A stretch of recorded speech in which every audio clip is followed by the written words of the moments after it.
172 वर्षांनीही सावित्री, ज्योतीचा वनवास काही संपत नाही असे प्राध्यापक हरी नरके का म्हणतात?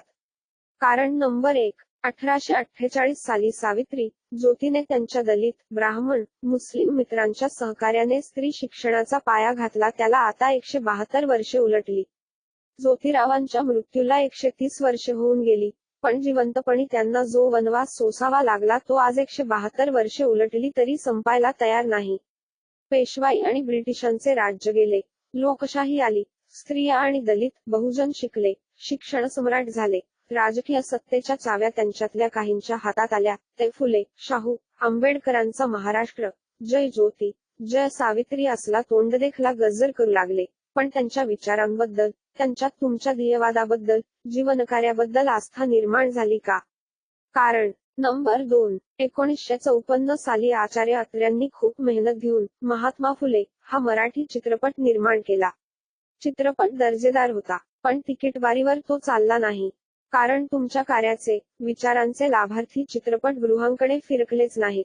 या चित्रपटाचा प्रारंभ डॉक्टर बाबासाहेब आंबेडकरांच्या हस्ते करण्यात आला होता.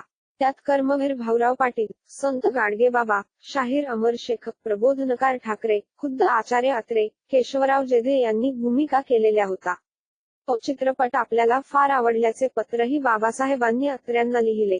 त्याला राष्ट्रपती पुरस्कार मिळाला तथापि चित्रपट न चालल्याने अत्रे मात्र कर्जात बुडाले. कारण नंबर 3. आज सर्व स्त्रिया, दलित, बहुजन, ओबीसी अल्पसंख्याक शिकले. त्यांची आर्थिक परिस्थिती सुधारली. त्यांच्यात मध्यम आणि उच्च मध्यम वर्ग तयार झाला. तो उच्च जातीवर्गांचे आंधळे अनुकरण करू लागला. त्याला आपल्या ज्योती, सावित्रीसारख्या पूर्वजांचे ठार विस्मरण झाले. त्यांच्यासाठी ज्यांनी अपार खस्ता खाल्ल्या त्यांना तो सपशेल विसरला. तो आज निर्बुद्ध करमणुकीत बुडालेला आहे. चंगळवादात आणि दैववादात मशगूल आहे. त्याला तुम्ही नको आहात. कारण नंबर 4. जानेवारी 2020 मध्ये सावित्री, ज्योती आभाळा एवढी माणसं होती ही मालिका सोनी मराठीवर दशमी क्रिएशनने सुरू केली.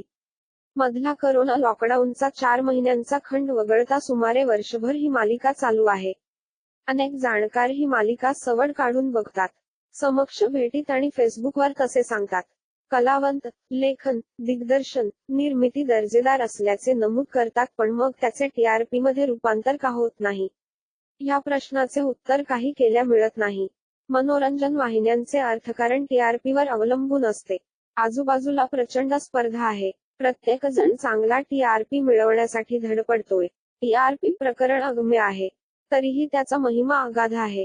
लोकशिक्षण, समाजप्रबोधन, जाणीवजागृती, अभिरुची निर्माण यांना त्यात फारसे स्थान असत नाही. असले तर शेवटी कुठेतरी असते. निदान त्यांना प्राधान्य नक्कीच नसते. शिवाय आजचा राजकीय काळही प्रबोधनविरोधी आणि विपरीत. अशा वेळी दशमीने आणि सोनी मराठीने वर्षभर अशी मालिका चालवली हेच विशेष. आज या मालिकेचे 185 भाग पूर्ण झाले.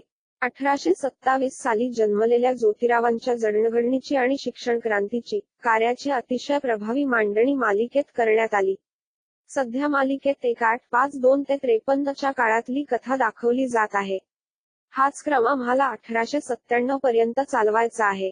पण चालेल का तो? सांगता येत नाही. आता तर ती मालिका बंद करण्यात येत आहे. कारण नंबर 5. फेसबुकवर लाईक करण्याला पैसे पडत नाहीत. शिवाय पोस्ट न वाचताही लाईक ठोकता येतो. एका लाईकला उद्या फेसबुकने 100 रुपये दर आकारला तर सगळे लाईक चुटकीसरशी गायब होतील. त्यामुळे फेसबुक, ट्विटरवरची लोकप्रियता अत्यंत फसवी आहे. तिचे शिक्षणात, प्रबोधनात, टीआरपी मध्ये कशातच रूपांतर होत नाही. फेसबुकांची विस्मरण शक्ती अगाध आहे. कृतज्ञताबुद्धी अत्यल्प आहे. ज्योतिराव, सावित्रीबाई तुम्ही कपाळकरंट्या, क्रूर आणि नतद्रष्ट बहुजनांसाठी अकारण खपलात. तुमचा त्याग सपशेल वाया गेलेला आहे. तुम्ही जे पेरलेत ते फारसे उगवलेले नाही. असलेच तर अत्यंत उगवलेले आहे. 172 वर्षांनंतरही अजानमग नसलेल्या ह्या वाचाळांना, वल्गनावीरांना आणि आत्ममग्न फत्तेलष्करांना माफ करा. प्राध्यापक हरी नरके. सोसमॅक्स वुमन.